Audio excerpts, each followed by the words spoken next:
calm concerns 2 days after a night of mayhem on the Mag Mile. Nearly 24 people were arrested and a CTA bus driver was attacked. The rash of crime downtown has caused store owners to flee Michigan Avenue in record numbers. WGN's Kelly Davis live there with how the city is trying to bring them back. Kelly? Hi, Ray. Good evening. City leaders are working with a team of consultants to reinvent the Mag Mile. As you mentioned, vacancies are skyrocketing. Storefronts are vacant nearly 30% along Michigan Avenue here on the Mag Mile, and they want to do everything they can to bring this area back to life, but security remains the #1 priority. It's like the Wild Wild West from the old days. It's getting buck wild.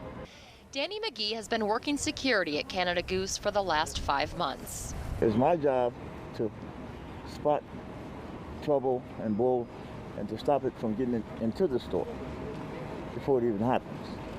So that's why I'm posted up outside. The Canada Goose store was robbed last month, and this is video inside Burberry, where crooks snatched thousands of dollars worth of purses last week.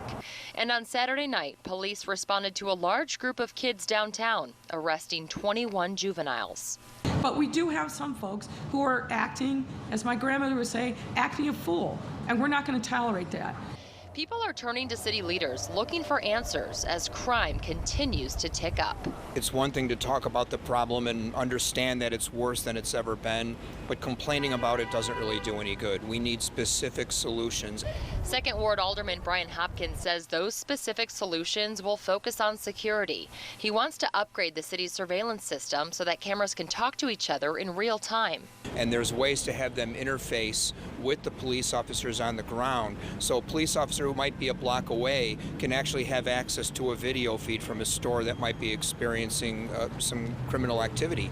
City leaders say while storefront vacancies are at an all-time high, nearly 30%, pedestrian count is also up, which shows them people want to visit the Mag Mile. In spite of all the doom and gloom, we're all going through a difficult time right now. There's still optimism, there's still a sense of hope, and there's still a belief that Michigan Avenue can be the crown jewel of Chicago in the future. There is a virtual community meeting tonight at 6 o'clock in about 30 minutes where more than 600 people are registered to hear what these consultants are going to present, the new ideas to reinvent the Mag Mile. There is still time to sign up, and people are really hoping that the public will have some feedback that they can take into consideration when they finalize these plans in a few months. Live on the Mag Mile, I'm Kelly Davis, WGN News. All right, Kelly, thanks. Coming up.